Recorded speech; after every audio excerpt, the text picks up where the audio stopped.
Salve, salve, senhoras e senhores. Muito boa noite. Estamos entrando no ar com mais um Papo Pachola, isso mesmo.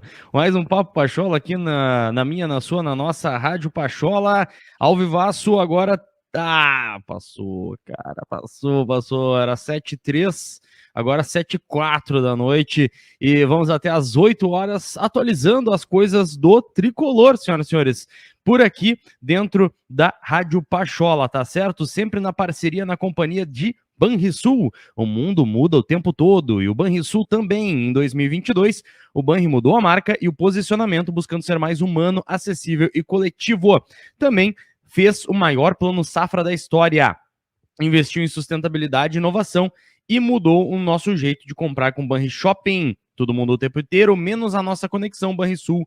A nossa conexão transforma. @LZF Macedo. Muito boa noite, professor. Grande César Weiler, grande Matheus Dalpiaz. Muito boa noite para todos os amigos. Espero que vocês todos estejam muito bem. Um abraço especial para o Luiz Augusto Silva, lá de Santa Catarina, Palma Sola.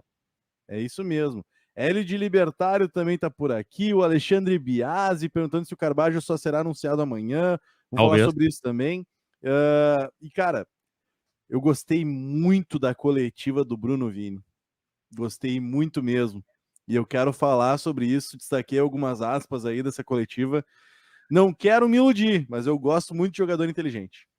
Muito bom, professor, também na grande parceria de KTO.com. Te registra lá para dar aquela brincada e fazer os teus palpites. Quer saber mais? Chama no Insta, @KTO_Brasil. Usa o nosso promo code que é Pachola, tu vai ganhar 20% a mais do teu primeiro depósito. Hub 23 Food Hall, primeiro Food Hall de Canoas, seguindo todos os protocolos de segurança. Conheça lá, Hub 23 Food Hall, @Hub 23 Food Hall na rede social. Muito boa noite, meu querido amigo. @Mateus.dalpiaz, nosso cosplay de Galvão Bueno. E aí, velho? Tudo bom? Muito boa noite, Cezinha, professor. Que prazer estar aqui com vocês agora em outro horário, né? Já estivemos junto hoje no Pifada, do meio-dia a 1, geralmente do meio-dia e 10 a 1h30 quase, né? Nunca dá no horarinho certo, mas a gente está lá sempre falando de Grêmio e agora também, de novo, repercutindo esse dia. Até que deu uma movimentada hoje e concordo com o professor, olha... Gostei do que eu ouvi da coletiva do Bruno Vini. O horário justamente não é das minhas maiores qualidades, né, senhores? Mas enfim. Nada de crítica. Nunca o magnânimo chefe, nada de crítica. Jamais seria. E também a parceria de Futebol Interativo leva aqui o Papo Pachola até às 8 horas da noite, tá? Futebol Interativo, a maior escola de formação de profissionais para o futebol. Cursos de especialização do futebol interativo são os únicos que combinam as aulas teóricas completas, mais a experiência de estágio prático em um grande clube do país. Conheça a plataforma Futebol Interativo, primeiro link aqui da descrição. Senhores, vamos lá, vamos tocar as questões da tarde aqui. Inclusive, hoje, o que eu separei, tá? A questão do... mas César, tu separou um boato? Sim, separei um boato, tá? Que é a questão do Marcelo Groy, pra gente falar. Também as apresentações da tarde, né? São assunto, mas eu queria destacar primeiramente, começar por ti, professor, essa chegada, né? O Filipinho tá aí, tá na área, uma fase estética excelente de Felipe Carvalho, né? Esteticamente muito bem apresentado. E chegou no aeroporto já também, entrou no CT Luiz Carvalho para fazer exames, enfim, toda aquela rotina para poder apresentar, e se tudo der certo, se Deus quiser, ele assina contrato e é anunciado muito em breve. Felipinho chegou, professor. Primeiramente, calma, torcedor. Calma, torcedor. A direção está trabalhando. Deixa a direção trabalhar. Por que eu estou dizendo isso, tá? Porque...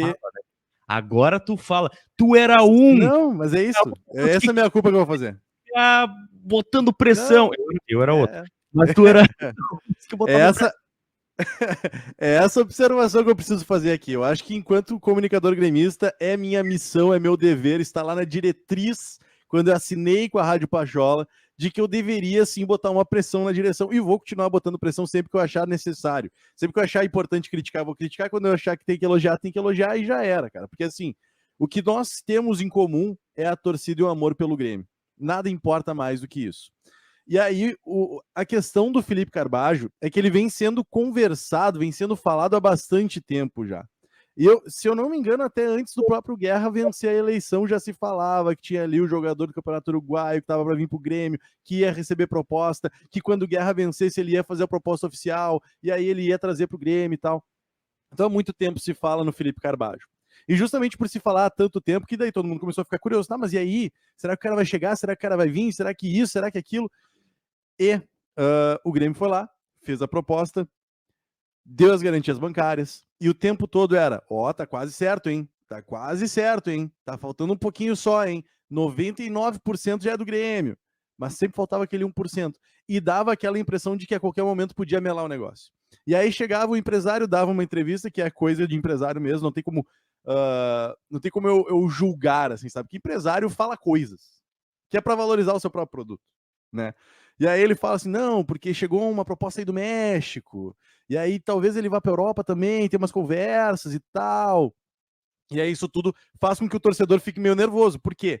Porque a gente sabe que a gente não tá com tanto poderio assim, a gente sabe que a gente precisa de uma mudança de fotografia, a gente precisa de uma mudança de elenco drástico para 2023, e o Carbajo agregaria uma qualidade que a gente precisa. Então, a gente tava nesse nervosismo assim, será que vem, será que não vem? E é por isso que eu comecei essa minha fala dizendo, calma, torcedor, deixa a direção trabalhar. Porque eu ficava incomodando também, e vou ficar incomodando quantas vezes eu achar que deve, né? Que eu devo. Mas a questão é, eu ficava o tempo todo ali, cara, tá lento, meu. Tá lento, vamos lá.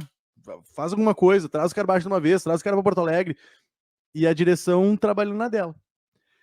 E as coisas estão dando certo, sabe? Me parece que a direção tá com um direcionamento, com perdão da redundância, muito bem feito, cara. Muito bem feito. O próprio Bruno Vini, e eu vou deixar para falar daqui a pouco mais aprofundadamente, me causou estranhamento no primeiro momento, que a gente ficava assim, ó, como é que a direção vai atrás de um cara que tá tanto tempo sem jogar, e meu Deus do céu, e que aposta é essa?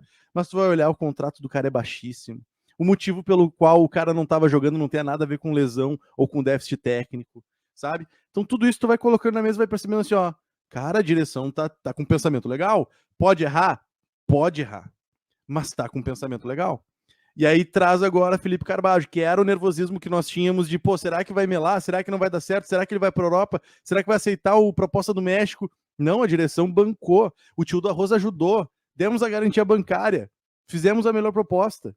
Trouxemos o melhor jogador do Campeonato Uruguaio. Ah, mas o Campeonato Uruguaio é ruim. Cara, a gente passou muito tempo nesse microfone pedindo que a direção fosse em mercados alternativos. Se é para ir em mercados alternativos, que busque o melhor jogador do mercado alternativo, que é literalmente o caso do Felipe Carbajo. Então não tem por que a gente ficar reclamando, eu quero esperar ele jogar. Eu quero ver ele jogar. E eu tô ansioso para ver ele jogar. Não só ele, como outros jogadores.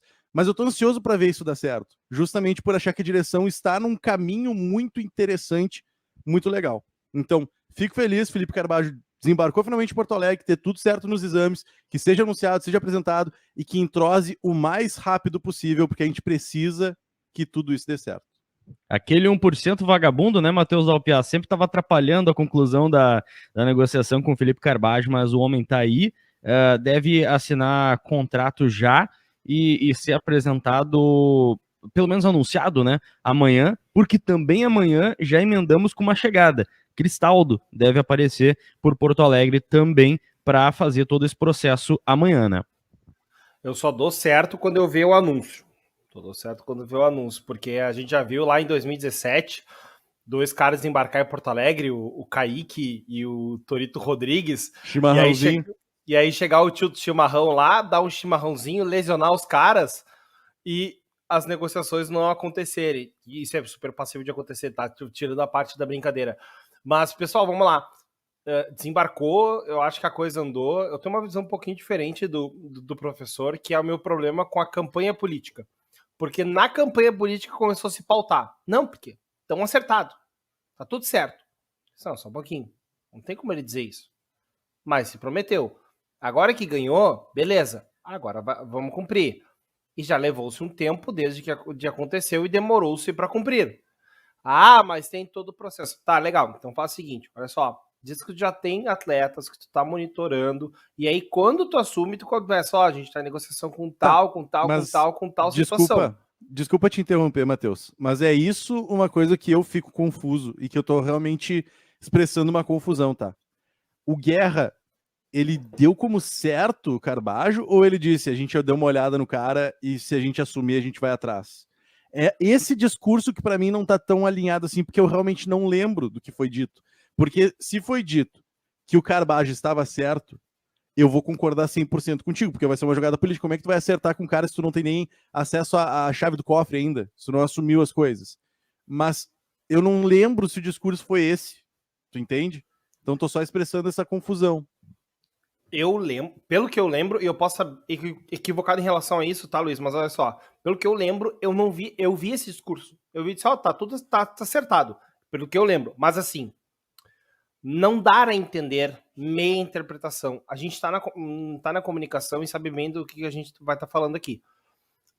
Se tu dá para bom entendedor, meia palavra basta.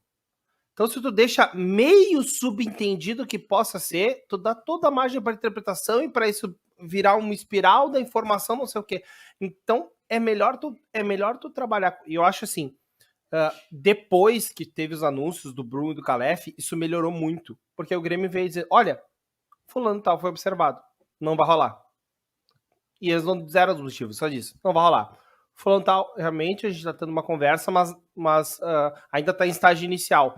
O Grêmio foi muito mais assertivo depois que assumiu do que antes, nesse ponto, entendeu? Claro, porque eles não tinha dimensão interna de como é que estava acontecendo a situação, de como é que podia resolver ou não. Agora, nesse momento, nesse instante, é que é o meu maior questionamento.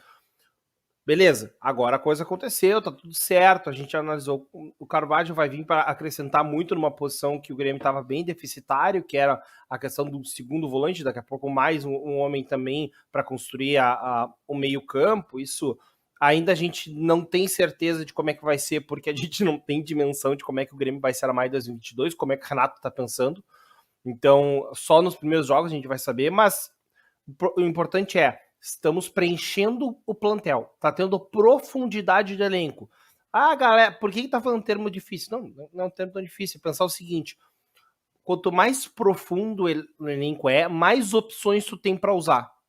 E a gente não ficar naquela dependência que a gente tava com o elenco muito curto ano passado, muito caro, e aí perdi uma peça, tu não tinha peça de reposição, tu tinha que te reinventar no meio do negócio. Então agora, perdeu, por exemplo, o Pitelo não tá, tu vai ter o PP.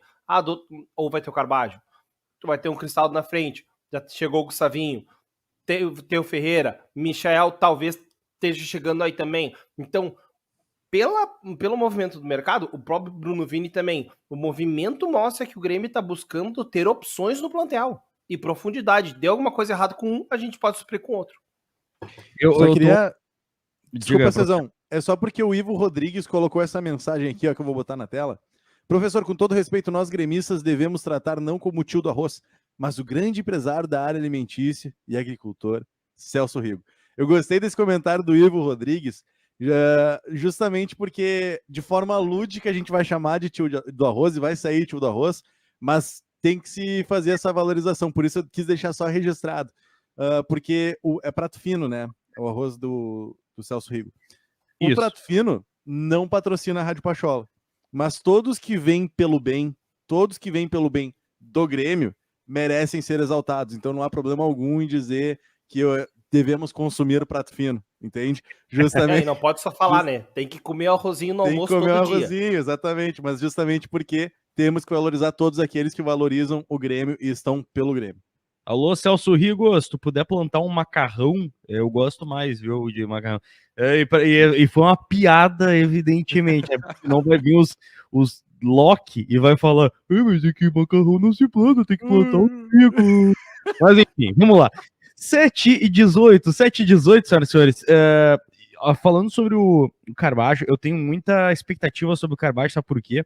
A gente viu uma seleção argentina sendo campeã agora da Copa do Mundo, e talvez a principal peça desse meio campo, e quem lembrou muito bem isso na live do meio-dia foi o professor, talvez a principal peça assim, do meio campo, o cara mais dinâmico, seja o Rodrigo de Paul, dessa seleção argentina. E por que ele é tão importante? Justamente porque ele é dinâmico, porque ele chega à frente, porque ele compõe espaço, isso e aquilo.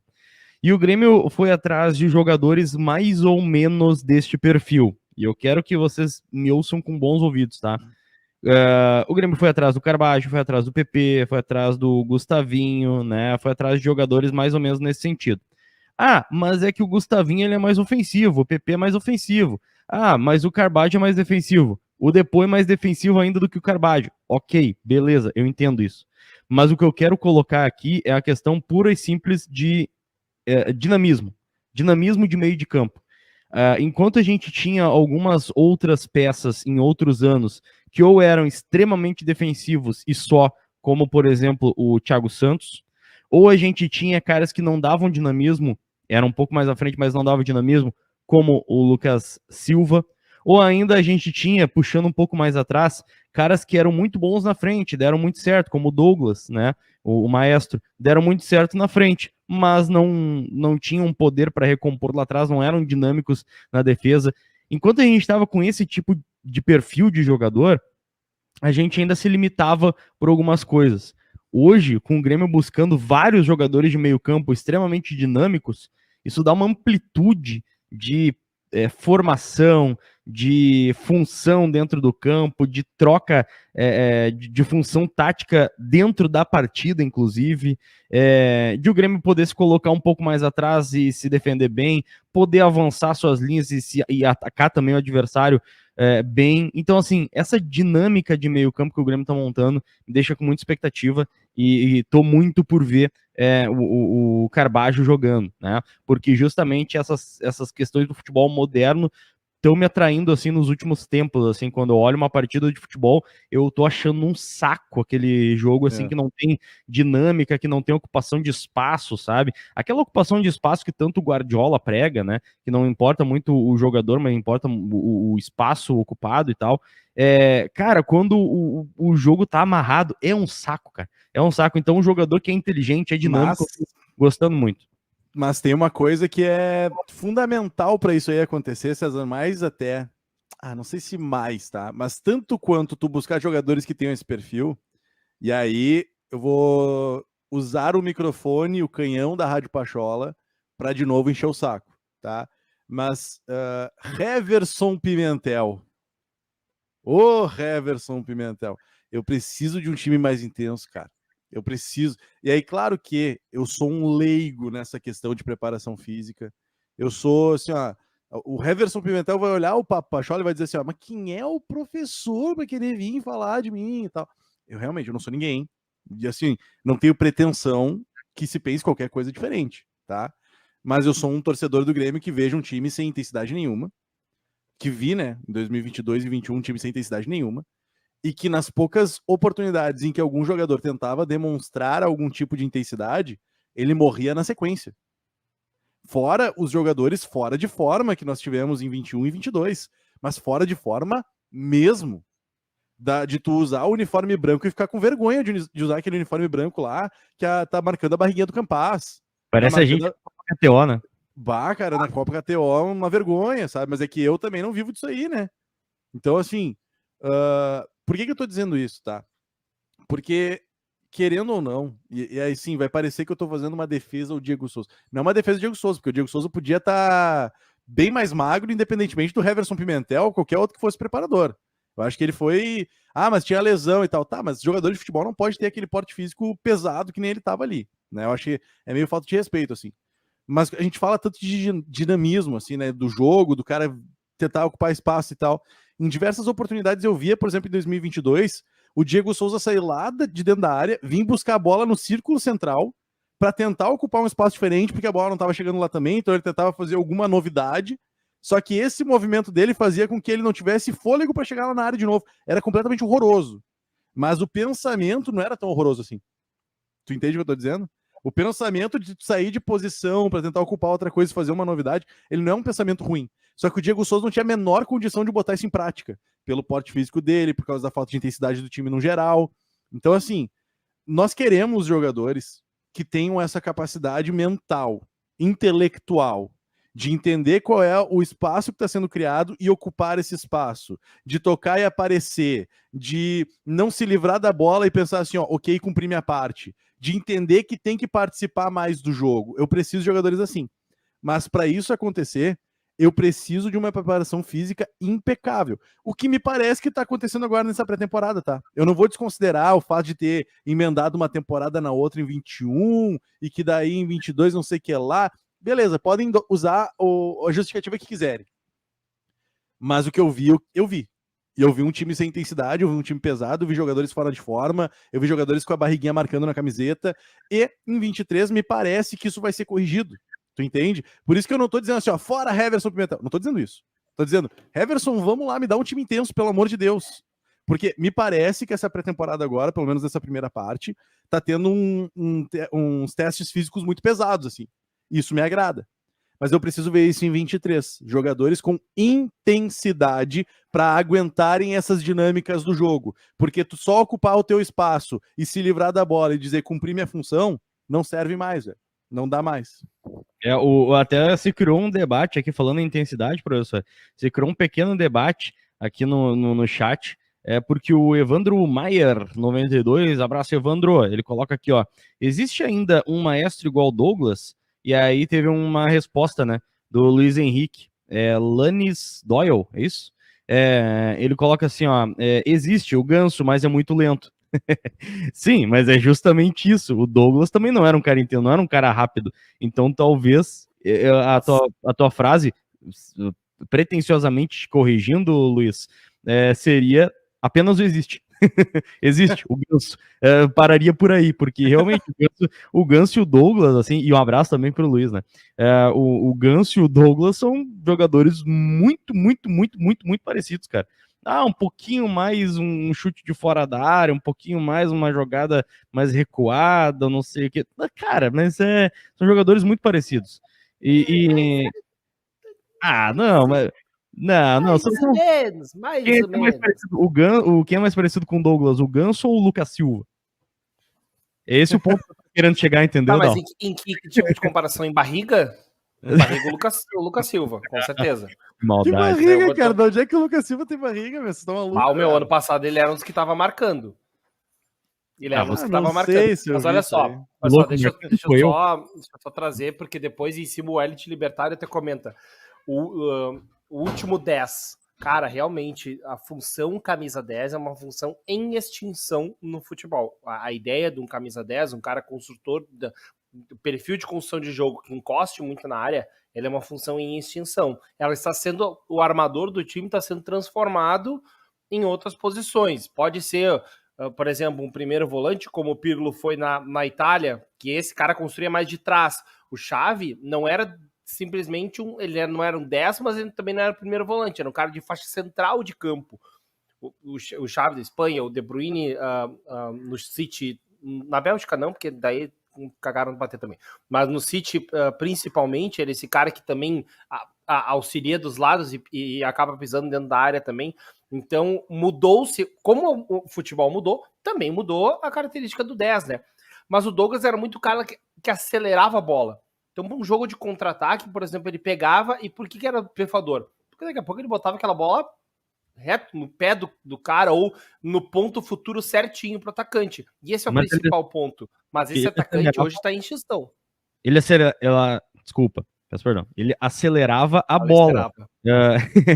Ele acelerava a bola. Não necessariamente ele era um cara rápido. Exatamente. Ele pensava rápido o jogo. E nesse sentido, eu vejo ele semelhante ao Ganso, mas talvez por isso que tu fez a cara do mais ou menos. O Ganso às vezes não acelera tanto o jogo. Mas é muito posicional. O Douglas até se mexia para, por exemplo, ele aparecer no primeiro passe para acelerar o jogo. O Ganso não. O Ganso é mais posicional. Ele fica na posição, ele se mantém na posição que ele vai estar. Esse movimento é diferente. E vou dizer mais, eles tinham intensidades numa faixa muito específica do campo, tá?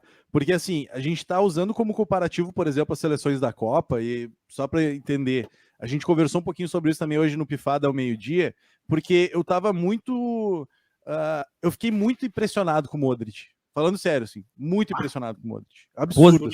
Positivamente, né? Positivamente. Aí ele não fez um gol nessa Copa, ele não deu uma assistência nessa Copa, e ele jogou um absurdo, uma enormidade, porque ele pisava na área adversária, ele estava na ponta direita, ele estava na ponta esquerda, ele batia tiro de meta, ele vinha receber no meio da zaga, então ele estava em todos os lugares do campo, com 37 anos de idade, jogando ainda num Real Madrid em altíssimo nível. Então o Modric, para mim, ele foi assim, um troço, tem que estudar o Modric.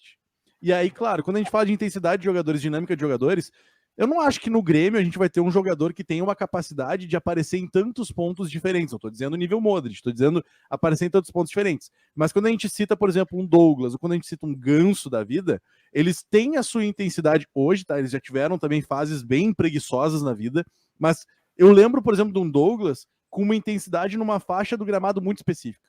Eu nunca vi o Douglas receber uma bola do tiro de meta lá no meio dos zagueiros.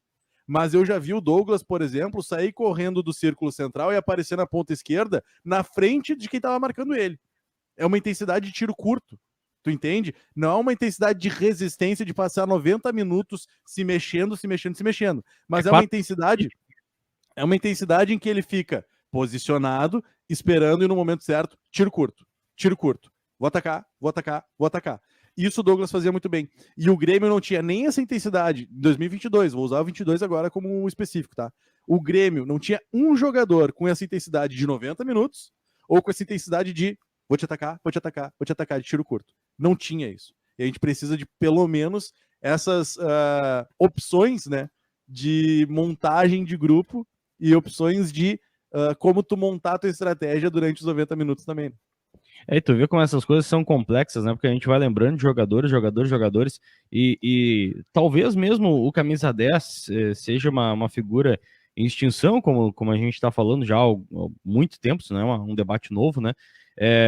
Talvez esteja mesmo essa posição em extinção, só que aí também surgem outras posições, né? Surgem, por exemplo, o jogador ali que, para quem joga videogame, para quem joga essas coisas assim, é o tal do MC, né? Porque ele não é um segundo volante, um volante de fato, assim, mas é um cara que joga um pouquinho mais à frente, numa faixa central, que vai também chegar perto da área, ajudar a armar o jogo um pouco mais para um lado, um pelo outro. Vai surgir a figura do meio atacante, que de vez em quando vai ocupar o espaço que o centroavante puxa entre os zagueiros. Enfim, vai surgir outras posições aí que vão se tornar cada vez mais comuns e não necessariamente um camisa 10, né? Mas vamos evoluir o nosso debate aqui, sempre para Banrisul, para KTO.com, para Hub 23 Fudo Hobby, para futebol interativo, senhoras e senhores. 7h32, deixa o teu like aqui, ó, porque esse é o Papo Pachola até as 8 horas da noite. Hoje tivemos duas apresentações, né, Dal? Vou começar por ti, e esta frase aqui, ó, do Gaudigol, né, do Galdino.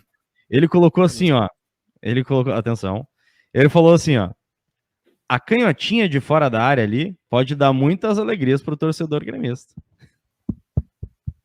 Eu gostei. E eu tô falando muito sério, ó. Tô falando muito sério. César, tu é um otário porque tu tá acreditando no cara. Velho, o Galdino, ele chegou por nada. Eu tô aí, bicho, vou jogar minha bola. E claro que, evidente, né, que ele tá com a chance da vida dele, óbvio. Mas assim, vou jogar minha bola, se der certo, ótimo, é isso que eu quero.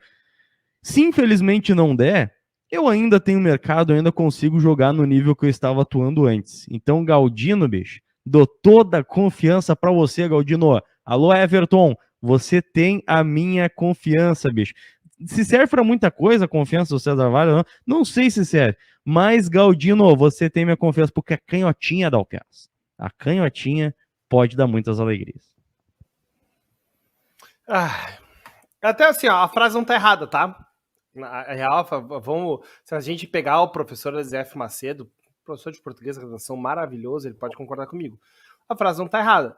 Pode, né? Tem eu não me lembro como é que é o termo, mas tem uma condição, modal, né? É um modal. Mas traz uma ideia de condição, né? Pode ser, né? O talvez aqui, né? Mais ou menos. Vamos pensar como modalizador. É toda vez que tu abre uma duvidazinha. Isso, obrigado. Pode, mas também pode não dar, né? E eu acho que hoje, talvez as contratações do Grêmio seja que mais esteja perto de não dar. Mas daqui a uns 3 meses, 6 meses, os caras podem estar olhando, viu, Dopias? Tu não gostava do cara, agora o cara tá jogando. Pode. E eu tô feliz pra caramba se isso acontecer, realmente. Porque daí realmente tem esse acerto de mercado do Grêmio ter olhado esse jogador, já ter analisado, olhado que a canhotinha de fora da área podia ser uma coisa legal no Grêmio. Beleza. Mas, cara, é um dos jogadores contratados que eu tô com mais pé atrás no momento, porque eu. Cara, não foi aquela contratação que eu olho assim, putz, eu vi esse cara jogando e. Meu, esse aí é o cara. Esse era o cara que a gente tava precisando.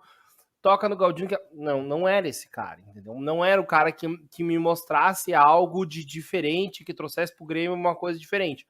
Mas, eu acho que eu concordo muito com o César Vale nessa coisa. Cara, ele não tem nada a perder aqui. Ele tá aí para mostrar a bola dele. Daqui a pouco também não esteja tanta pressão de um contrato caro. E aí eu vou usar o exemplo que a gente falou agora do Carbajo, também do Cristaldo que tá chegando. Eu vou usar o exemplo mais atrás do Campas. Contratos caros que vinha com a pressão de resolver um negócio logo. Não, cara, ele vai ser ele o cara de elenco. Daqui a pouco ele destaca no treino, o Renato gosta, vira titular. Beleza. Um pouco menos de pressão pode ajudar essa galera.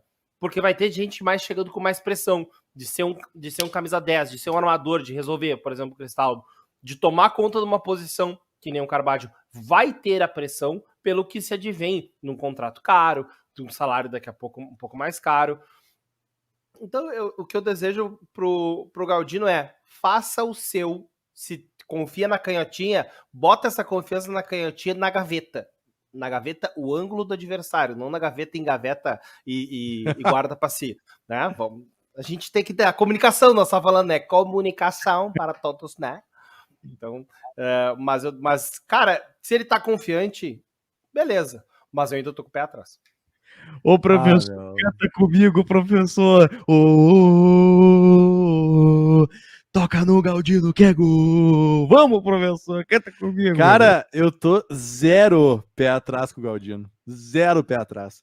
Justamente pelo motivo pelo qual o Galdino veio. Ele não veio como solução de problemas, ele não veio como titular, ele não veio como craque, ele não veio nada. Ele veio como departamento de futebol do Grêmio olhou e pensou assim, ó, ele tem algumas valências interessantes, é um cara que eu posso apostar, tá dentro daquela faixa de idade em que, em tese, ele tá no auge físico dele, dos seus 25, 26, 27 anos de idade. Então, o Galdino vem para contribuir, para agregar. Tu não faz um time de futebol só com craques, tu não faz um time de futebol só com jogadores oriundos da base. Cara, assim, ó, eu sou um defensor de jogadores ok, vou dizer ok, tá? Para não dizer que o Galdino é bom, porque eu não posso afirmar isso ainda. Eu sou um defensor de jogadores ok, que não tiveram oportunidades maiores na carreira, justamente porque talvez não tenham tido o staff que os colocasse lá. Por que eu tô dizendo isso, tá?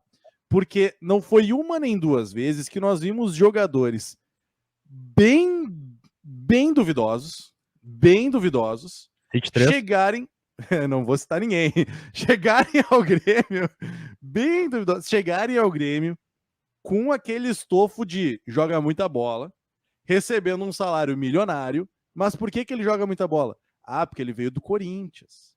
Ah, porque ele veio do Cruzeiro. Ah, porque ele veio do... Entendeu? Cara, o Galdino veio do Tombense. E claro, eu não vou dizer que ele é um super craque injustiçado. Eu só tô dizendo que, dentro de um contexto em que ele não vem para ser o craque do time, não vem para ser o titular, daqui a pouco ele não jogou antes num Corinthians da vida, ele não jogou antes num Cruzeiro da vida, porque talvez ele não tivesse o empresário certo. Porque nós já vimos jogadores muito duvidosos jogarem nesses clubes por terem os empresários certos. Então, assim, eu não vou ser preconceituoso com o Galdino só porque ele veio do Tombense. Vocês estão entendendo? Eu seria um pouco mais cri-cri se ele viesse para ser a solução do meu problema. Se ele viesse para ser o titular. Mas se ele está vindo para compor elenco e está naquela idade em que, em tese, ele está no auge físico dele, cara, que legal que o Grêmio conseguiu olhar para o Galdino, ver alguma coisa de bom e trazer um cara barato desse. Que, cara, qual é o grande risco que o Grêmio corre, sabe? Em questão financeira mesmo, né? Então, assim, é o que o próprio Matheus Dalpias falava antes. Profundidade de elenco. Vamos aumentar as opções. Que o Galdino não seja a única, entende? Mas que ele possa ser uma. O professor, tu sabe que uma tese, além da brincadeira que a gente sempre faz com o Dalpiaz aqui, com a questão do Pita, mas é uma tese que eu me agarrei, assim, com todas as forças, que tu também é dono dessa tese, tu vê como eu tô gostando das tuas teses. É a questão do Pita ter tanta rejeição porque ele veio do Juventude. Se ele tivesse vindo Não, do Huesca, se ele mas aí que tivesse tá, vindo César. do Olímpia, não ia César, ter. O Dalpiaz, ele, além das brincadeiras que a gente faz aqui, ele iria rejeitar sim, porque a gente só é canalha com ele, tá? Mas ele ia rejeitar porque ele não gosta mesmo do futebol do jogador. E por isso que a gente brinca aqui com ele. Mas assim, muita gente, se ele viesse do Olímpia, o quê? Centroavante do Olímpia? Vamos, gurizada, vamos apoiar. Não ia ter tanta rejeição assim. claro, meu, mas é exatamente isso. É exatamente isso. E agora que ele foi pro Cuiabá, nunca mais. Acabou. Time grande no Brasil, nunca mais agora pro Pita. Justamente por causa disso. Porque, não, jogou no Juventude e no Cuiabá. É esse o cara que vocês vão trazer e tal. Cara, assim, ó, eu entendo. Existe uma parcela de verdade nisso, tá? Não vou ignorar completamente. Mas a questão é literalmente, tu vê movimentações de mercado. O Pita, quando estava sendo especulado no Grêmio, era uma choradeira, era uma fiasqueira, um chilique da gurizada, dizendo, mas como que querem o Pita? Do Juventude? Cara, o Pita foi destaque da Libertadores 21 no Olímpia. Ele pertence a um time espanhol. Só que o Juventude foi inteligente o suficiente para ver o cara lá e, vou buscar. Se ele não tivesse passado pelo Juventude, não ia ter uma pessoa reclamando do Pita. Porque daí, vai vindo o futebol espanhol, destaque da Libertadores 21. O Grêmio indo atrás no mercado diferente, buscando um cara novo de 23 anos, tem um porte físico diferente, as pessoas iam ter outra avaliação. É só isso que a gente tem que ter um pouco de cuidado, assim, sabe? Porque muitas vezes a gente se apega em alguns preconceitos. E aqui, por favor, entendam o que eu tô dizendo, tá? Existe uma parcela de verdade nisso, tá? Eu não tô cravando aqui que o Galdino é um craque injustiçado, porque tadinho nunca teve uma oportunidade num time maior. Mas muitas vezes o jogador não tem a oportunidade num time maior porque o staff dele não teve essa condição de acesso. Ou porque não teve o lobby certo, cara. Vamos falar bem a real. Quantas vezes vocês já viram um clube grande contratar ali um cara porque era do mesmo empresário do outro que ele tava querendo? Essas coisas acontecem, velho. Eu vou levar o meu jogador. Eu vou levar o meu jogador pro teu time se tu levar o meu outro junto. Acontece, velho. Aqui no Brasil, não. No futebol da Finlândia pode ser. Aqui no Brasil, não. Mas a própria história do Soares tem isso, né, professor? Porque é o seguinte, o empresário é mesmo do Soares e do Carbajo. Que se diz é que o próprio Soares falou que, eu não sei se eu consigo negociar, mas quem sabe negociar com o Carbajo. Essas coisas acontecem, velho. Claro. Claro que pode acontecer. Mas só complementando, se tu analisar só de onde vem, claro que daí eu vou concordar isso contigo, professor. Concordo redondamente. O problema é quando tu começa a analisar um pouco mais a fundo. Cara, deixa eu ver como é que ele joga. Deixa eu ver os números dele. Aí a coisa complica. Porque os números do Pita são ruins. São ruins, cara. Mas jogou. Mas os números do Valência, por exemplo, os números do Valência são muito melhores? No Universidade Católica? Na vida. Acredito que sim. Na Salernitana, não. E aí é que tá o meu questionamento, por exemplo, do Valência. Entendeu? Não, o meu questionamento em relação a isso. Eu entendo e questionar os jogadores eu acho absolutamente natural e é inclusive nosso dever. Eu só tô dizendo que tu não vê chilique nenhum das pessoas falando do Valência. Quando estamos falando do Valência, todo mundo é uma aposta, né? Um que outro fala, né, prof? Um que outro fala, por exemplo. O Jonas colocou aqui e tal sobre o Valência, mas é um que outro. Perfeito. É que assim, quando a gente trata esses generalismos, a gente sempre tem que ter a margem de pessoas que não entram nessa caixinha, tá? Então, por favor, não se sintam atingidos ou coisa do tipo. Não é isso. Tentando fazer uma avaliação mais geral. E nessa avaliação geral, quando se fala no Diego Valência, tu vê muito mais as pessoas dizendo assim, é uma aposta, guri novo. E aí, quando falava do Pita, era tipo assim, o que o Grêmio tá fazendo? Tô apequenando o Grêmio. Só porque ele passou pela Juventude, velho. Só por isso, porque os números não são tão diferentes assim. E o Pita, vamos combinar, ele foi destaque da Libertadores em 21, sabe? Então, é só essa avaliação que daí eu vou concordar com o Matheus. Que é tipo assim, ó, vamos olhar o cara jogar, então. Daqui a pouco tu vai e bota ali, Diego Valência, Skills and Goals no YouTube. E aí, tu olha e pensa, cara, não gostei. Porque se tu botar isso, na real, todos jogam muito bem, né? Porque tá editado o vídeo. Mas dá uma olhada, sabe? Antes de achar que é ok ou que não é ok, pelo menos olha. Daí tu vai fazer a tua própria avaliação, daí beleza, sabe? Daí vai adiante. Meu vídeo, professor, tem um golaço no futsal de fora da área, que uma vez foi filmado, tá? E a segunda parte foi eu tomando um chega pra lá do Dinho. Então, meu vídeo tem mais ou menos 32 segundos e é eu apanhando e eu fazendo um golaço. Essa é meu resumo de carreira. Na Copa KTO, a KTO fez um vídeo de divulgação do torneio como um todo, pegando vários lances de alguns jogadores. Tem um lance meu batendo falta, que é espetacular. Que eles pegam assim, a imagem só em mim, assim, e a postura e a batida. Só que eles cortam só no momento da batida e focam só na minha reação, assim. Então o vídeo é espetacular. Só que a falta é batida na barreira, tá? Foi horrível. Foi horroroso aquele chute. Mas o vídeo ficou incrível, cara. O vídeo meu gravado só tem um pênalti batido na gaveta. Um foguete. O Luiz tem esse vídeo também. Eu tenho. Só pra quem não sabia, eu já treinei um time de futebol 7. Uma vez a gente foi fazer um jogo treino entre nós ali. E aí os guris começaram a treinar pênalti. E eles, tá falando tanto, quero ver tentar. Eu disse, não, deixa aí. Eu, sei lá, tava de tênis de skate, assim. E dele uma patada na gaveta. E é só isso que nós temos registrado. Matheus Portaluppi. Os caras ficam... Pior que foi bem isso aí. Fez. Gurizada, olha só, a gente tá partindo pra fase final da nossa live já, sim, hoje corridinho aqui, por isso, você que não tá acompanhando a nossa live, tá vendo depois, né, porque tem gente que tá vendo agora, tem gente que tá vendo depois. Rapaz, você perdeu uma grande live. Esteja aqui sempre às 7 horas da noite. E vocês que estão aqui vendo com a gente agora em loco, por favor, deixa o like se puder aí, a gente agradece, beleza? Tivemos outra apresentação e talvez até mais empolgante, né? Que foi a do Bruno Uvini. E por que eu falo que foi mais empolgante, né? Tem aqui, eu separei 3 aspas, tá? Mas eu vou já dar de primeira palavra para o professor, porque ele separou alguma coisa também, ou ouviu a apresentação e quer dar outros destaques, enfim. Tenho aqui 3 destaques do Bruno Uvini, tá? Primeiro, aspas para ele. Minha estreia profissional foi justamente contra o Grêmio no Olímpico. Nunca vou esquecer a força da torcida. Este ano precisamos estar juntos. A camisa é pesada e o Grêmio irá brigar por coisas grandes. Segunda aspa. Não é que isso tenha caído do céu para mim. Sobre a chegada dele aqui, né? Vou me reinventar. Não me colocar na frente do Grêmio. Me coloquei à disposição para treinar no recesso de Natal e estou disposto a sacrifícios pelo clube. E a terceira parte que eu queria destacar aqui. Eu estava esperando por essa oportunidade, ela é minha, me preparei e eu vou agarrar. Essas são as falas de Bruno Uvini na sua apresentação. Professor, eu gostei muito da apresentação. Se ele vai ser um dos maiores perebas da história do Grêmio, não sei. Espero que não. Mas eu gostei muito da apresentação.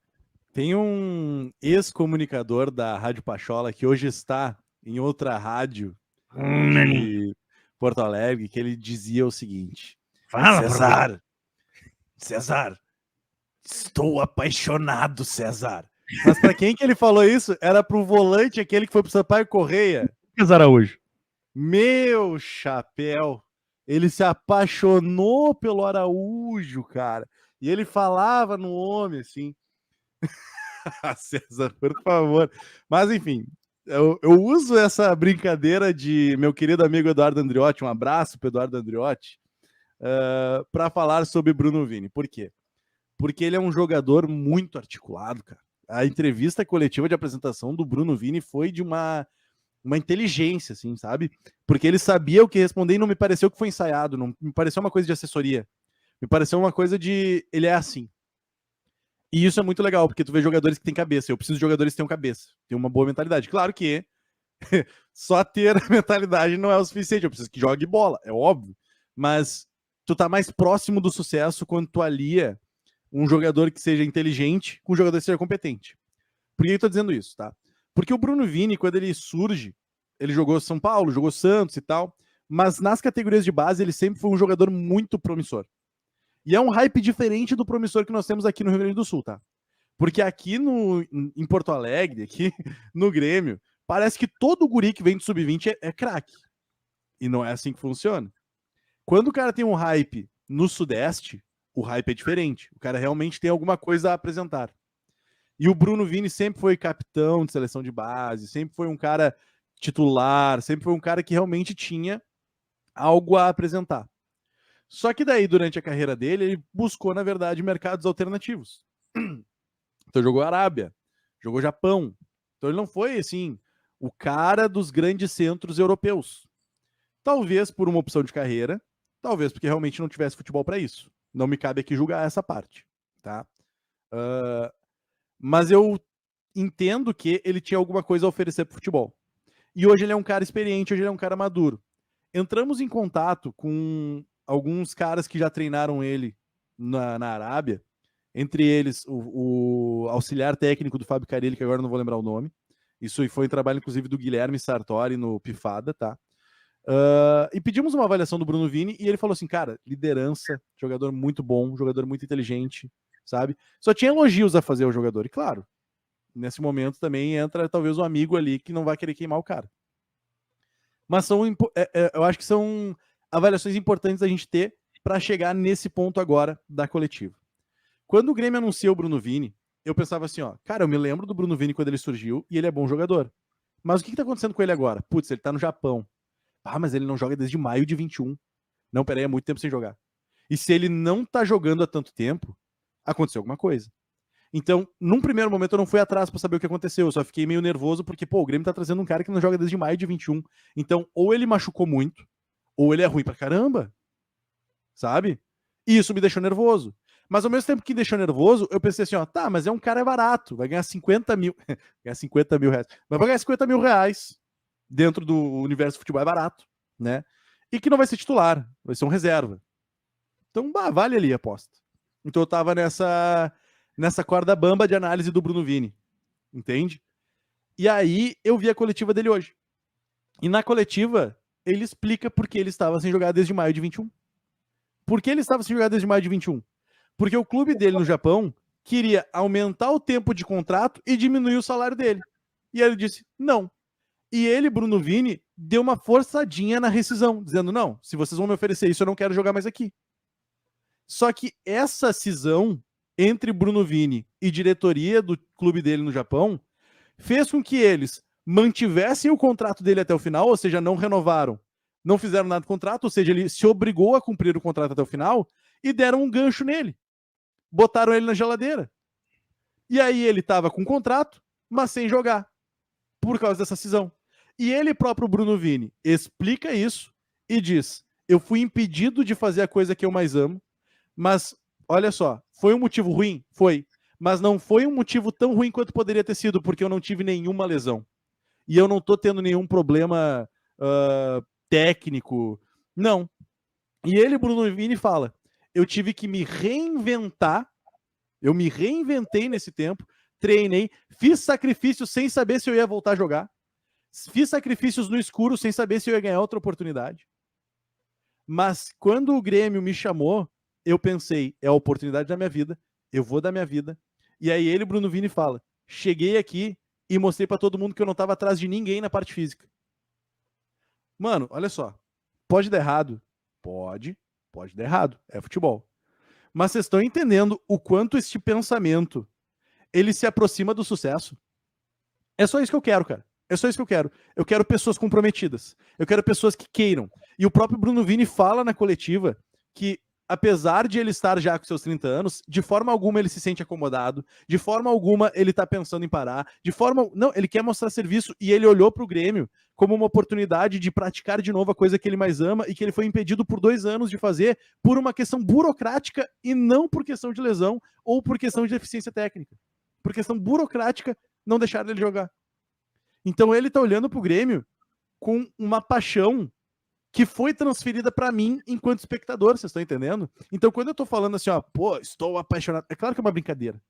Mas, ao mesmo tempo, a forma como o Bruno Vini se comportou nessa coletiva transmitiu para mim, enquanto torcedor, uma paz. Um sentimento de, pá, que bom, meu. Que bom que esse cara chegou. Porque vai dar certo.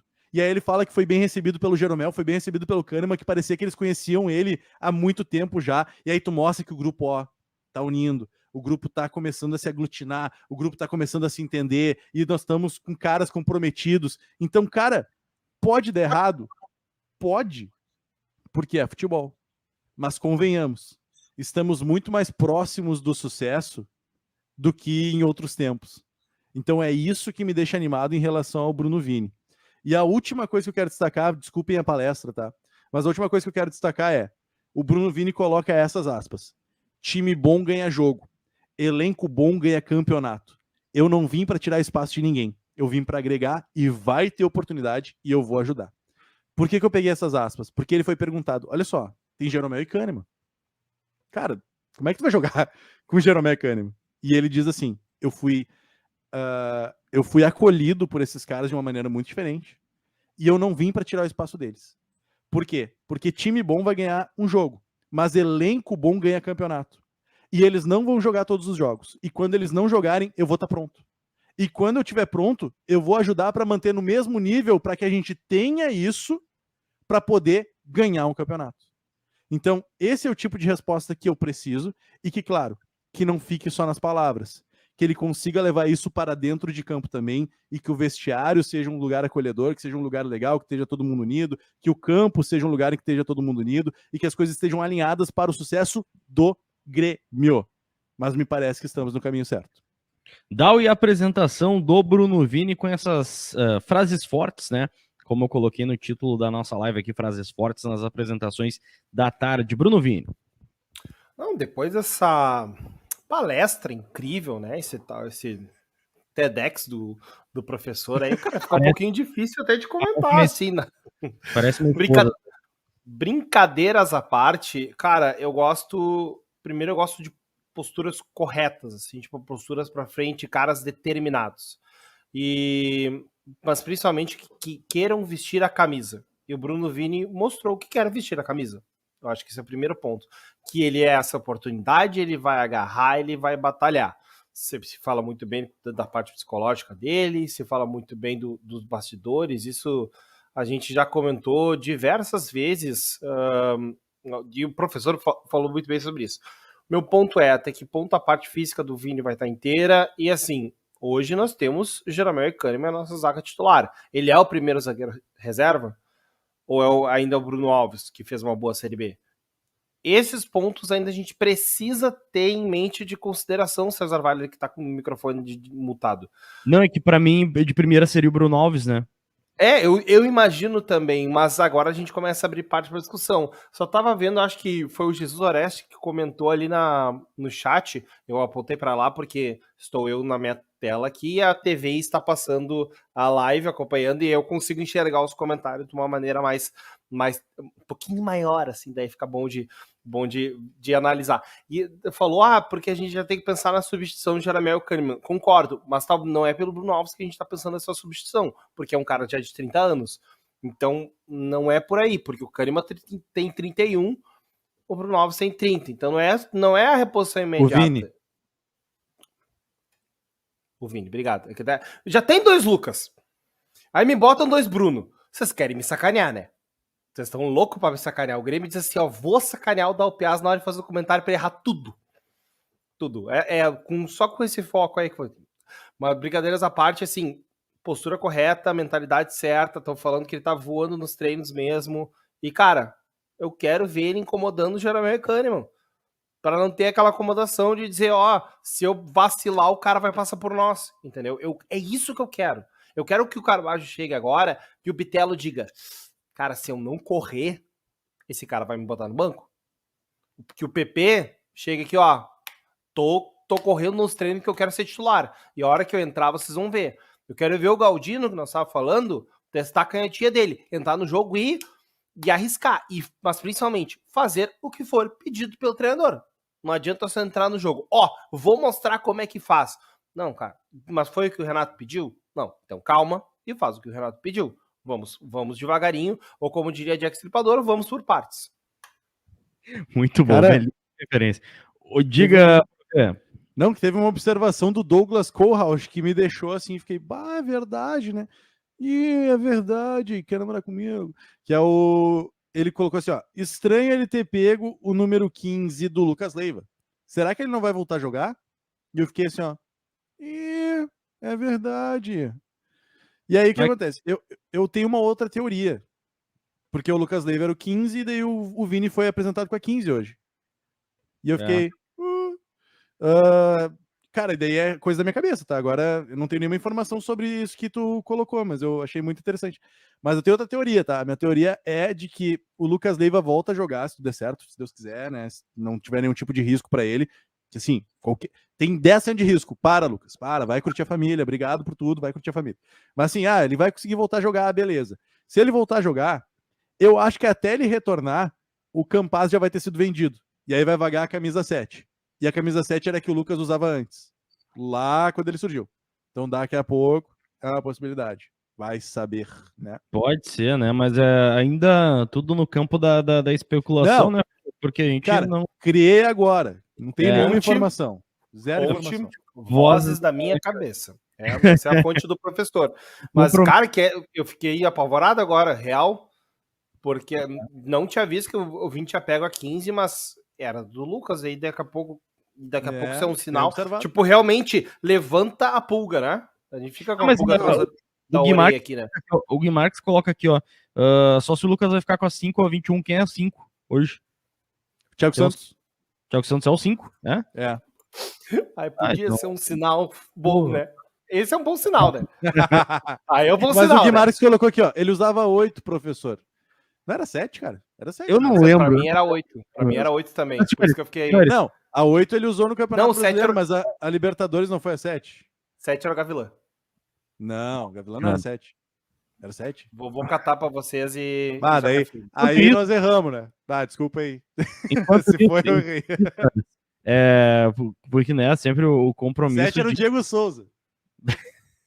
Tá, isso em 2007? Isso no time de 2007? Sei lá, cara. Agora eu tô confuso também. Sei lá, desculpa aí, cara. Não era o 7, Tentei inventar uma aí. Pega 7, então, pro Lucas, que é muito mais digno que o Campaz, cara. Dá 7 pra ele, cara. Ai, meu Deus do céu, cara. Mas enfim, cara, enfim.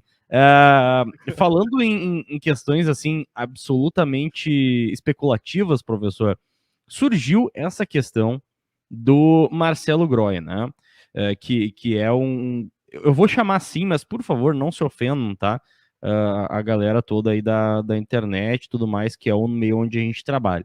Mas surgiu a questão do Marcelo Groy. O que acontece com o Marcelo Groy? Eu vou colocar tudo nessa condicional, assim, para vocês entenderem que nada é certo e que é trata-se de um boato, uma especulação, tá?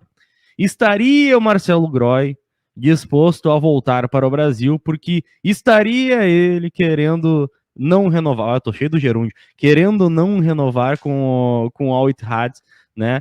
E aí ele ficaria livre no mercado e aí seria uma possibilidade dele voltar ao Brasil. E dentro dessa possibilidade, tanto o Grêmio quanto você falou em Vasco, São Paulo, se eu não me engano, três clubes seriam, né, um local para o Marcelo Groy. Eu dei uma olhada na timeline do Grêmio, assim, hoje pela tarde, tá? Dentro do Twitter. E, cara, eu posso estar cometendo alguma injustiça, tá? Mas pelo que eu vi, o Diogo Rossi falou sobre esse assunto, tá? E segundo o que ele conseguiu apurar, cara, a diretoria sempre elogia muito a história do Marcelo, mas nega qualquer tipo de interesse, tá? Então é exatamente isso que tem. E é exatamente isso que tá na thumb dessa live, para não ter nenhum tipo de especulação, para não ter nenhum tipo de clickbait nesse sentido, tá? Então, assim, Marcelo Groy pode ficar livre do Al Ittihad? Pode. Grêmio pode ser um destino para ele? Pode. O salário é alto, precisaria do investidor? É. Ele pode ir para outro clube do Brasil? Também. Então tudo isso pode acontecer, tá? Mas o que tem-se agora é que a diretoria nega essa situação com o Marcelo Groy. Senhores, não sei o que vocês gostariam de colocar ainda mais com essa questão do Marcelo ou goleiro. Ah, inclusive, antes de vocês falarem, eu ia passar a palavra e já tomei para mim de volta. O que me incomodou um pouco, não quero criar nenhum tipo de crise, tá? Mas me incomodou um pouquinho foi essa fala em cima de um goleiro, sabe? O Grêmio precisa de um goleiro, o Grêmio precisa estar atrás de um goleiro, ou esse zoom, sabe? Que o Grêmio está atrás de um goleiro. Por que me incomoda um pouco isso? Porque eu sempre me imagino no lugar dos outros, né? Então eu me imagino se eu fosse o Breno. Aí eu imagino se eu fosse o Grando, né? Eu ia chamar de Chapecó, desculpa. Se eu fosse o Grando. E aí eu, mais um pouquinho, me imaginei se eu fosse o Adriel, cara. Eu só ganhei minha chance no finalzinho do campeonato. Assim, são 3 jogadores, os 3 jovens, os 3 com potencial, mais outro menos, mas os 3 nessa condição. E dentro disso, o clube como um todo fala de uma necessidade de goleiro. Ou pelo menos que janeiro iria se buscar um goleiro. Pá, eu me sentiria incomodado, assim. Eu me sentiria incomodado se eu estivesse na posição deles. Não sei o que vocês acham. Ah, eu estaria muito incomodado também, eu ia ficar arrasado. Porque eu me conheço, né? Eu tenho cabeça fraca. Eu ia ficar assim, ó, bah, os caras estão querendo outro. Eu fiquei aqui no ano do rebaixamento e me botaram na fogueira. Aí em 2022 eu fiquei aqui, levei o Grêmio de volta para a Série A. E os caras falando entre goleiro, bah, eu ia ficar de cara. Mas assim, independentemente disso, acho que o Grêmio precisa trabalhar psicologicamente todos os seus atletas, mais do que nunca ficou provado que tu não pode não ter um acompanhamento mental em cima do ser humano jogador de futebol, né? Acho que isso é crucial. Até para o próprio Breno, Grando, Adriel poderem entender a posição que eles têm dentro da instituição Grêmio.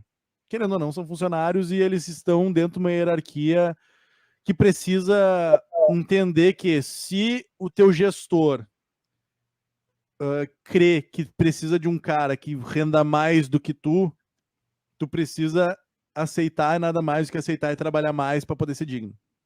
Vocês estão entendendo que eu estou criando aqui um universo em que as coisas acabem dando certo. Porque trabalhar com pessoas é muito difícil. Lidar com pessoas é muito difícil. E ao lidar com pessoas, tu vai magoar. Então, eu entendo que o Breno, o Grande e o Adriel possam se sentir muito magoados com esse tipo de declaração. Agora, vamos para outra esfera. Esfera futebol. Eu acho que o Grêmio tem problemas no gol? Não acho. Mas dá para melhorar? Dá. É esse o ponto. Nós podemos ter algo melhor do que nós temos. E isso envolve o nome do Marcelo Groy. Se não é para trazer um Marcelo Groy, se não é para trazer o Buffon, se não é para desaposentar o Dida, mano, o Breno é digno. O Breno é bom goleiro. Ah, mas ele precisa melhorar a saída do gol. Tá, dos 20 goleiros titulares da Série A, qual que não tem? O Everton, legal, foi para a Copa do Mundo, por isso que ele não precisa. Ele é bom o suficiente para isso. Ah, o Santos, beleza, o Santos é goleiro da Olimpíada. Que outro goleiro, sabe? Aí tu vai olhando e tu vai percebendo que são caras que custam muito, são caras que estão há muito tempo, são caras que inclusive tinham esse mesmo problema na idade do Breno, sabe? Então assim, o Breno tem condição de ser um goleiro maravilhoso, vou usar essa palavra, maravilhoso, quando chegar talvez uns 30 anos. Ele não é maravilhoso agora, mas ele é bom, ele é digno, ele é decente, sabe? E a gente sempre vai olhar para um jogador que a gente não... Como é que eu posso dizer? A gente não tem um afeto maior e a gente parece que vai esperar ele falhar para justificar o nosso ranço com ele. Por exemplo, tu olha pro Breno e tu percebe que o Breno tem várias valências, mas ele sai muito mal do gol. Aí tu espera um Grêmio e Ipiranga no gauchão e ele sai todo estabanado da área. E tu olha para esse lance e diz: viu por que a gente precisa de um goleiro novo? Viu por que a gente precisa de um goleiro melhor? Porque ele sai estabanado. Não, isso a gente já sabe. Eu já sei disso. Só que ele também é um goleiro que tem ótimo reflexo. A minha crítica, por exemplo, em relação aos 3 goleiros do Grêmio, e aí eu vou talvez tirar o Adriel, porque eu não vi tanto do Adriel assim, tá? Mas eu tenho uma crítica muito forte aos nossos 2 goleiros, que é em relação a eles não pegarem pênalti. Tem pênalti contra o Grêmio, vai ser gol. Com certeza vai ser gol. Isso é uma crítica que eu faço. Mas é isso que eu tô querendo dizer. Eu tenho essa crítica em relação a esses caras, tá? Eu não gosto de como o Breno se comporta num pênalti. Mas aí parece que o cara fica esperando dar um pênalti contra o Grêmio, pro Grêmio tomar um gol e dizer, viu? Não temos um goleiro pegador de pênalti. E aí parece que tu tá usando uma coisa para minimizar todo o trabalho do cara, sabe? Então, assim, eu acho que tanto o Breno, quanto o Grêmio, quanto o Adriel são 3 goleiros dignos. Me parece que o Grêmio vai vender pelo menos um dos 3, tá? Pelo menos um dos 3 vai ser vendido. Nós teremos 2 goleiros dignos, que é o Adriel e o Breno. Ah, mas tem o Felipe Scheibe. Mas o Felipe jogou pouco, tá? E aí, dentro desse panorama, ou tu traz um goleiro espetacular como o Marcelo Groy, ou tu deixa o Breno se desenvolver. Ou tu deixa o Adriel se desenvolver. Mas desenvolve os caras de verdade, né? Melhora os caras. Se eu tô há 2 anos dizendo que eles não pegam pênalti, trabalha pra pegar pênalti. Se eu tô há 2 anos dizendo que eles não saem bem do gol, então trabalha a saída de gol dos caras. Não deixa eles errarem a mesma coisa pra sempre, sabe? E aí isso aí fica um recado também ao Mauri Lima, que vai olhar pra mim e vai dizer, tá, mas quem é tu pra falar do trabalho dos goleiros do Grêmio? Não sou ninguém, cara. Ninguém. Não sou ninguém e não tenho nenhuma pretensão de parecer que eu sou qualquer coisa diferente disso. Mas trabalha as coisas que a gente tá dizendo que há tanto tempo estão incomodando o torcedor do Grêmio, sabe? Porque fora isso, desculpa, mas o Breno não... Que jogo do ano passado que a gente perdeu por causa do Breno? Sabe? Não tem isso, não é o furo da barca, não é como se a gente tivesse mal de goleiro, entendeu? E vai ter alguém que vai citar aquele jogo do Grêmio e Cruzeiro. Eu vou dizer de novo, não era culpa do Breno naquele gol que a gente tomou lá, que o Vilha Sante se bateu no Breno. Então o Vilha Sante que tem que sair, porque... foi um ridículo aquele, óbvio que foi ridículo. Mas, sabe, a gente vai usar qualquer coisa para justificar a nossa própria tese. Daí só para ter esse cuidado aí também, né? Matheus Dalpiaz, um comentário na live dizia que parecia que a gente tava na Super Nani, né? Porque o professor ele tá muito didático hoje. Ele tá muito, tipo, palestrando. Mas não sei se é por isso. Acho que é porque a gente tá professorando muito, né? É porque a gente tá cuidando dos meninos. Pode ser também. É um outro ponto de Mas vista. olha só, né? eu vou por um outro lado, tá? Gostava Eu acho que tem coisa aí, tá? Tem uma venda de goleiro a caminho. Porque eu acho que o movimento do Grêmio tá muito tipo, porque nós temos que ir atrás de goleiro, porque nós temos. E o Grêmio fez várias contratações. O Grêmio não vai ficar com todos esses jogadores que ele tá hoje. Alguém vai sair. Que o ficha 1 seja o Thiago Santos, a minha aleluia. Mas tem outros para sair. E tem outros com possibilidades de mercado para sair. Entre eles, o Bitelo, o Vilha Sante e um dos goleiros, pelo menos, qualquer um deles. Tanto o Breno quanto o Gabriel Grando. Eles têm mercado. Porque são goleiros jovens. Se não me falha a memória, o Grando tem cidadania italiana. Então isso ajuda, por exemplo, para a Europa. Se não me falha a memória, posso estar enganado. Mas aí tu tem 4 jogadores que tu pode ter possibilidade de venda. É para fazer um dinheiro para cobrir a grana que está sendo gasta para trazer jogadores. Então, a gente não é uma fábrica, uma fábrica de dinheiro, né? O Banco Central que o Grêmio tem. Então, tem que entrar e tem que sair gente. Tem que bater a grana. Então, eu acho eu tô com essa pulga faz um tempo de que tem goleiro saindo aí. Então, para não ficar com o Breno, Adriel e o Mejolaro, o Grêmio saindo atrás de um goleiro. O Groy, para mim, seria a melhor das ideias. Um gremista, identificado, goleiro que a gente sabe o que pode fazer, tá tudo certo. Para mim seria, e a questão seria maior salário, né? Poderia ajudar os guris no desenvolvimento, porque ele passou por isso, ele foi vetado algumas vezes, até chegar no patamar que o Groy tem hoje de idolatria dentro do Grêmio. Mas, se não fosse ele, eu daria um oi, tudo bem, como é que tá? Pro Diego Alves. Porque eu acho que seria um goleiro que poderia ajudar muito o desenvolvimento dos guris. Se daqui a pouco os guris realmente falharem, há um goleiro com experiência, com estofo, pegador de pênalti, um cara que já foi campeão da América também, um cara com muitos anos de Europa. É uma ideia. Aí eu já vi os caras falando, não, porque o Neto é ex-Barcelona. Cara, o Neto tá na Inglaterra, tá titular absoluto do time dele, não sai tão cedo. Ah, porque tem fulano. Ah, porque tem que ir atrás do... Eu não vou nem considerar a galera que falou que tem que ir atrás do Martínez, atual campeão da Copa e melhor goleiro da Copa. Não vou nem considerar essa fala. Ah, porque tem que ir atrás do Rocher. O Rocher foi titular no Uruguai e diz que tá tudo certo pra ir pra Europa também. Então, cara, vamos ter o que a gente pode fazer. Ô meu, o Andrews Grêmio no início da live tava, eu prefiro o Emiliano Martinez ao Groy. E eu fiquei tipo, pô, mano. Pô, irmão, o cara ganhou a Copa ontem, cara. Né? Óbvio, né? Óbvio. E o Dibu Martinez é meio pra fora, assim, né? Meio pancado, né? O Martinez. E pra ser goleiro tem que ser assim, né, cara? Tem que ser meio fora da casa, né? Tem que ser meio forinha, né? Grande Martinez. Mas, bom, gurizada, olha só, 8h14, a gente fez aqui a live, iria até às 8 horas e acabou até passando um pouquinho mais, só que a gente vem convidar vocês para amanhã estarem mais uma vez aqui com a gente, tá? A partir das 7 horas da noite, a gente vai trocar uma ideia com vocês, tá certo? E amanhã vai estar entre nós, pelo menos tá tudo certo, o nosso querido Marlon Noteg. Marlon Noteg estará entre nós, vai participar aqui com a gente, vai trocar uma ideia no Papo Pachola. Já temos a abertura de amanhã, né? Super Grêmio tá demais, os trazendo alegria. Vou pedir para ele fazer uma paródia nova para. Não vou não, senão vai zicar toda a parada. Mas o grande Marlon Noteg vai estar com a gente aqui amanhã, tá certo? Você que chegou agora na live e tá falando, nossa, mas já tá acabando. Já tá acabando, então volte aqui às 7 horas amanhã, tá certo?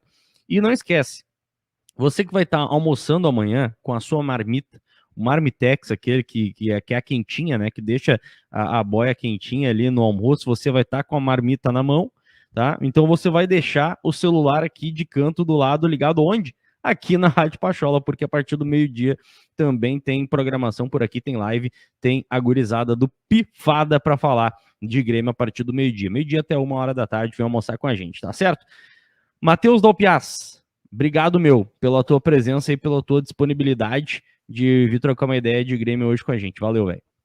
Muito obrigado mais uma vez pelo espaço e digo o seguinte, se você não tá assistindo o Pifada, meio-dia e um pouquinho começa, até 1 e um pouquinho, você terá problemas no seu 2023.